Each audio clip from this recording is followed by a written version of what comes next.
guys, I'm Nito King, and this is Space Quest 2, with improved theme song.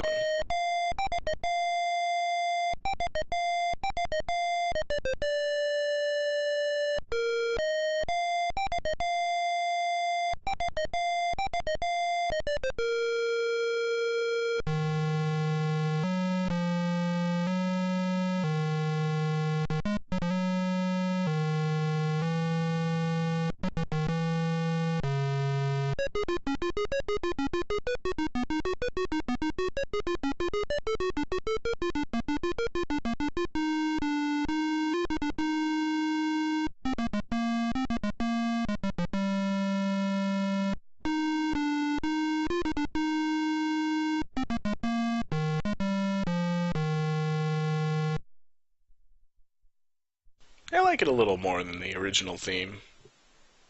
It's got a bit more variation, a bit less chirpiness, I suppose. They had better sound hardware by this time. So we get our opening story, which basically amounts to, hey, you're right back where you started again. It's like the events of the first game didn't happen.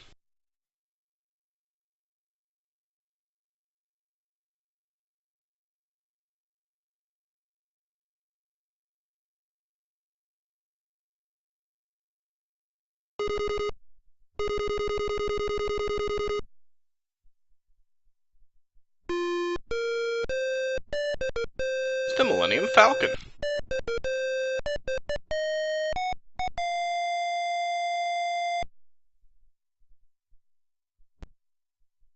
And here's our familiar name entry screen. The last time in the series it ever appeared. But of course I'm just going to take the default Roger Wilco anyway.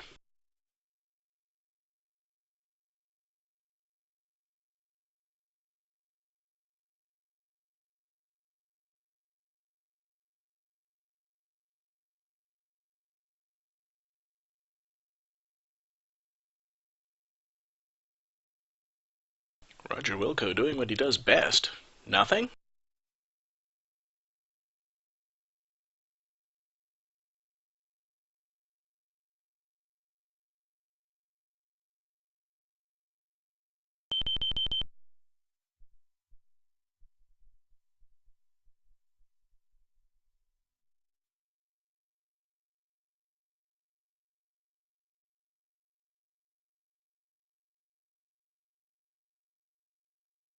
Well, they got snazzy cutscene animations anyway. And here we are at the beginning of the interactive portion of the game, so what else are we gonna do?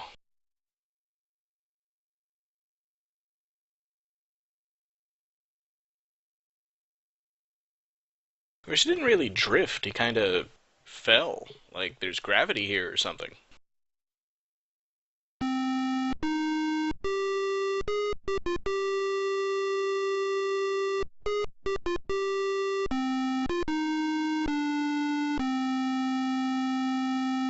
This game introduces two staples of the Space Quest series, different messages for every death, and a theme.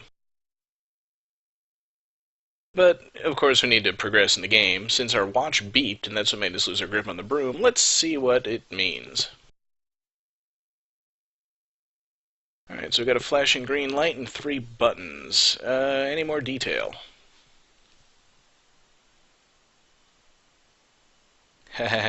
So let's just press the buttons. Let's try it with H.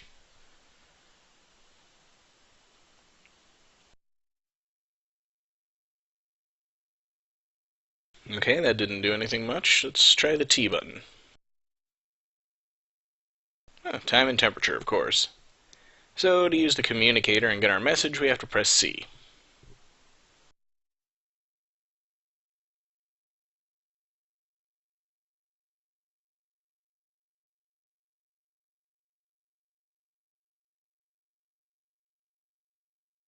Told you Roger Wilco wasn't a very good janitor.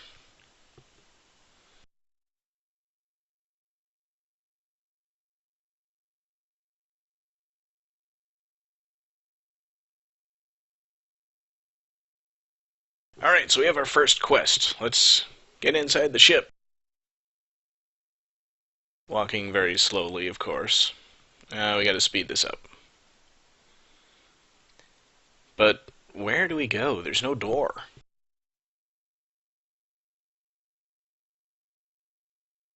Grr.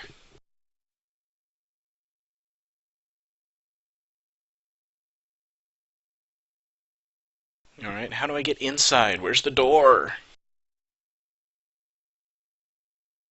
Right, so what we need to do is use that red pad on the ceiling.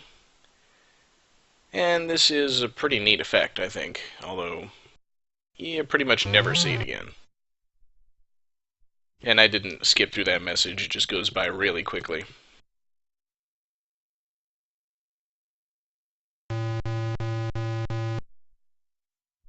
Alright, I'm decontaminated and I'm finally inside the ship. So let's go see what my boss wants.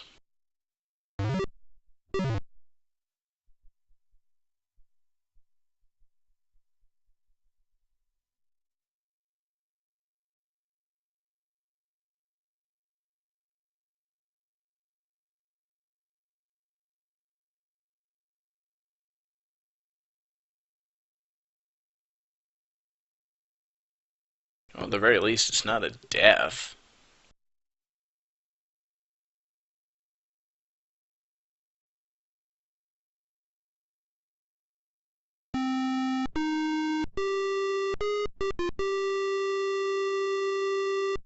Think they thanked me for playing enough times?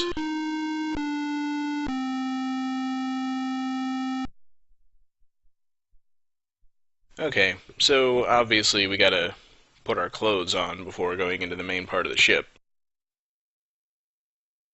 And I kinda wonder what the description of me is in this game. No, I don't want to look at the room, I want to look at myself. Maybe I gotta put in my own name. Look myself. Yeah, I don't understand myself most of the time either.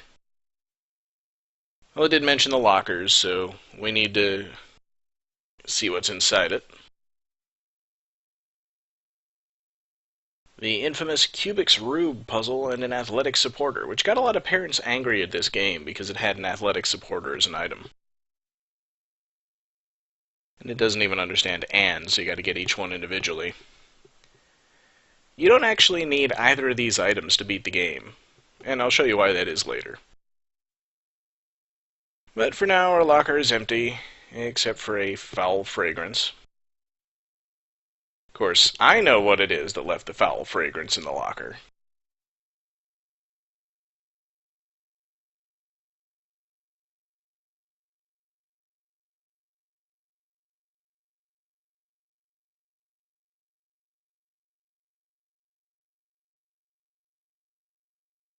And obviously that's another item that has no practical purpose in the game, if it even existed. You get a very small window here to look at your boss before he talks to you. And after he talks to you, I think his description changes. He just says he's not in the room or something. He looked healthier when you first came aboard. Probably an important detail to remember.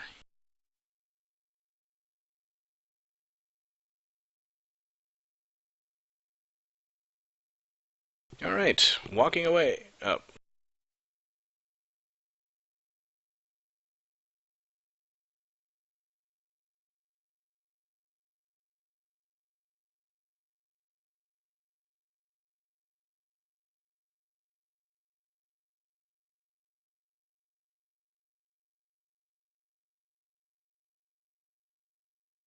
And that's pretty much just the game's way of preventing you from exploring the ship very much before you've gotten on with your mission.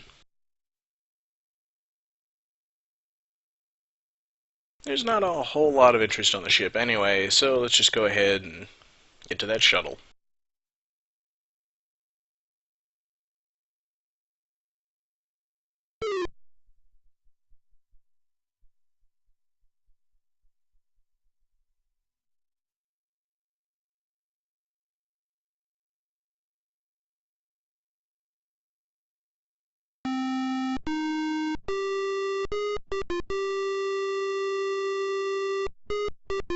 Alright, enough of that. Let's just go ahead and get into this transporter tube. And as the boss already said, it only goes to the shuttle bay. And it's the Millennium Falcon, which we saw come in earlier.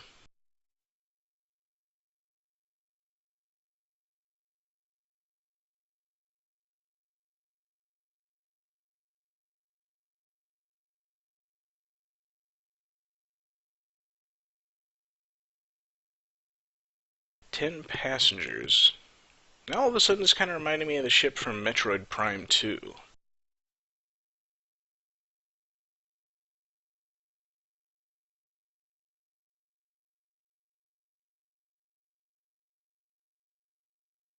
I never actually even looked at this refueler before, probably because I can't spell fuel.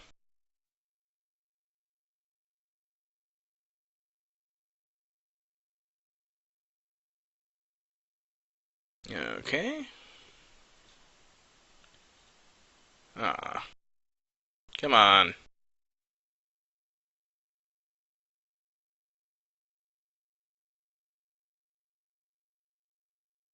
No, that's more of interest than I ever found in this room before.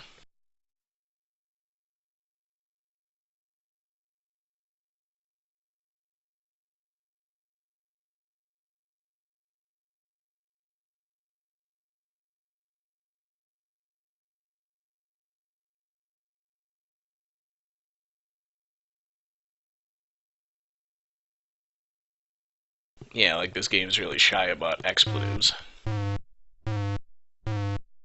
Bink.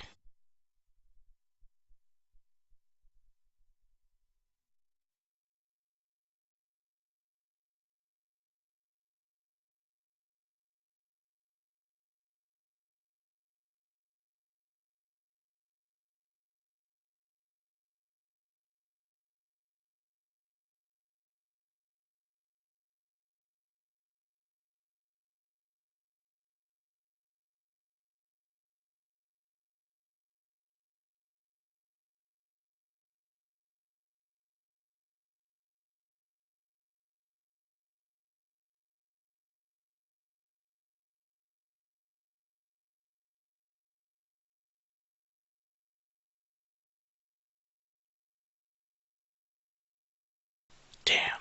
A knot.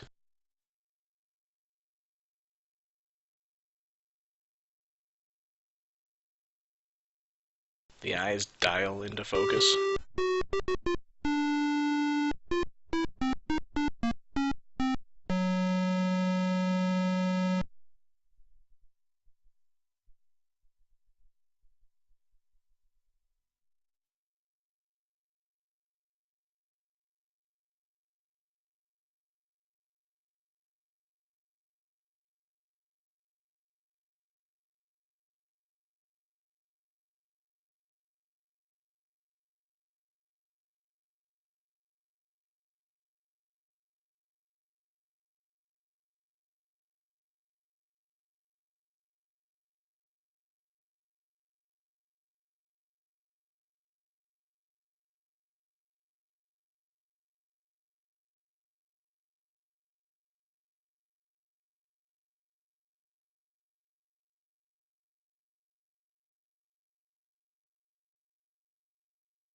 Oh god, he's written the Twilight novels.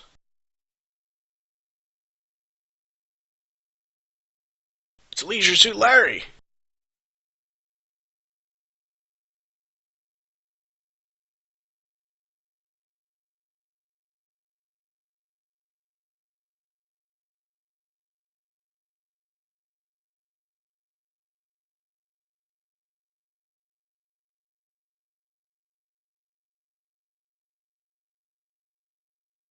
He should just take over the universe with bad puns.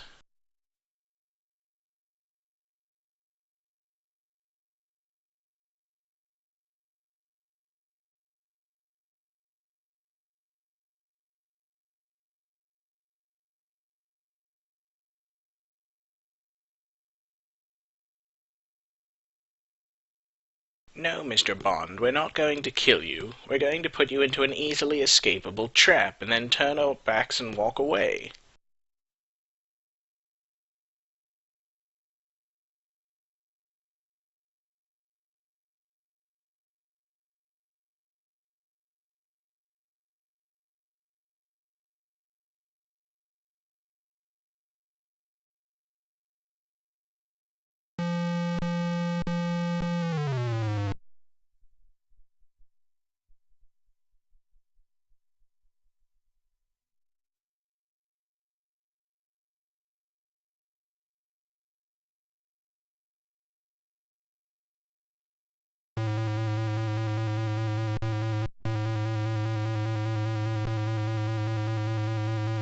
No, it was a fun game.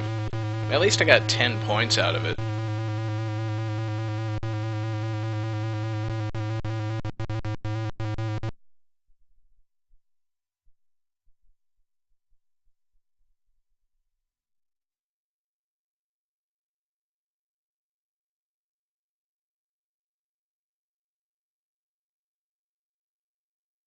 So we get halfway across the ocean when we run out of gasoline. So we gotta go back get more gas.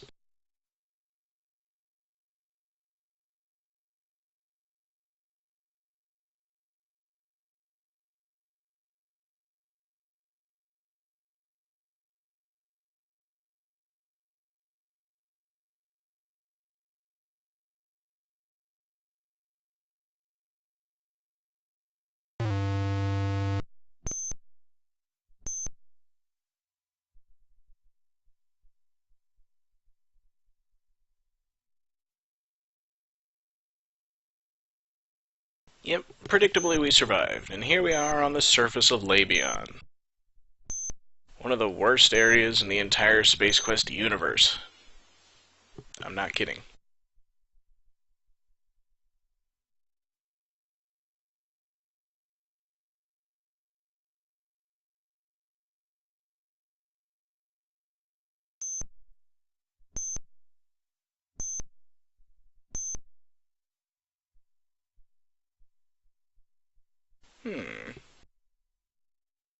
Well, speaking of formerly contained body fluids, the sensitive and easily offended of you might want to turn around quickly.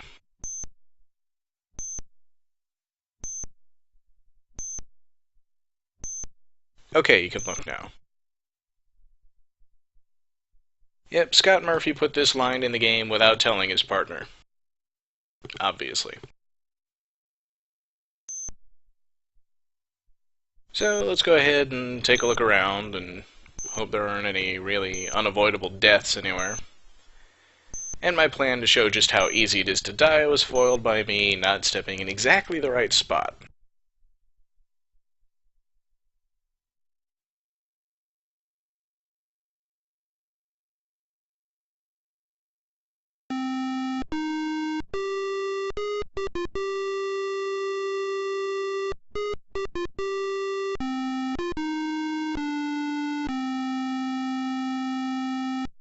So as you can probably guess, this planet is full of really unfair, unforeseeable deaths. So rather than deal with all of that, let's just see if there's another way to get through this game.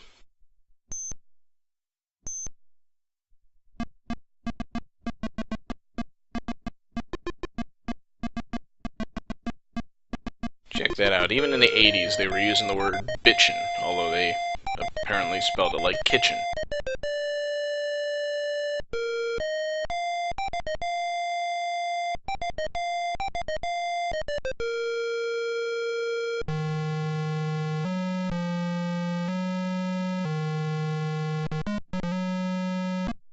But yeah, obviously this isn't the actual end of the game. This is just kind of another Easter egg. Figured I'd show all of them off in the first video, except for the one that happens way at the end of the game. Next time, we're going to explore the planet Labion properly and die a whole lot. See you guys then. Nothing?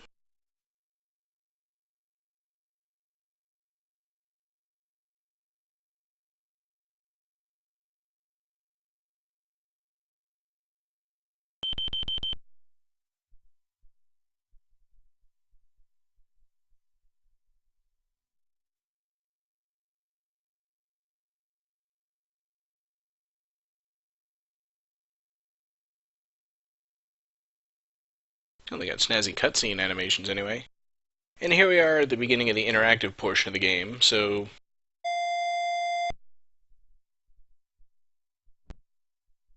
And here's our familiar name entry screen. The last time in the series it ever appeared. But of course I'm just going to take the default Roger Wilco anyway.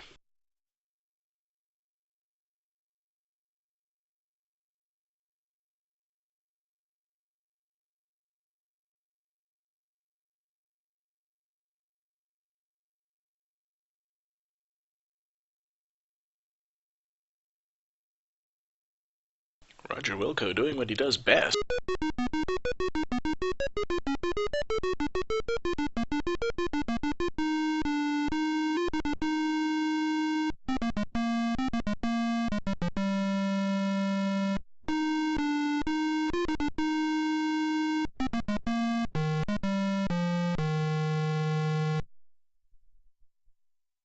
I like it a little more than the original theme. It's got a bit more variation, a bit less chirpiness, I suppose. They had better sound hardware by this time. So we get our opening story, which basically amounts to, hey, you're right back where you started again. It's like the events of the first game didn't happen.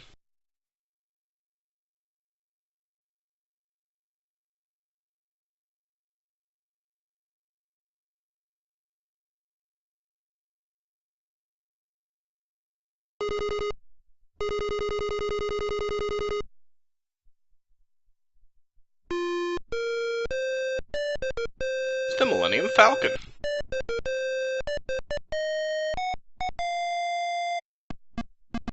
Hey guys, I'm Nito King, and this is Space Quest 2, with improved theme song.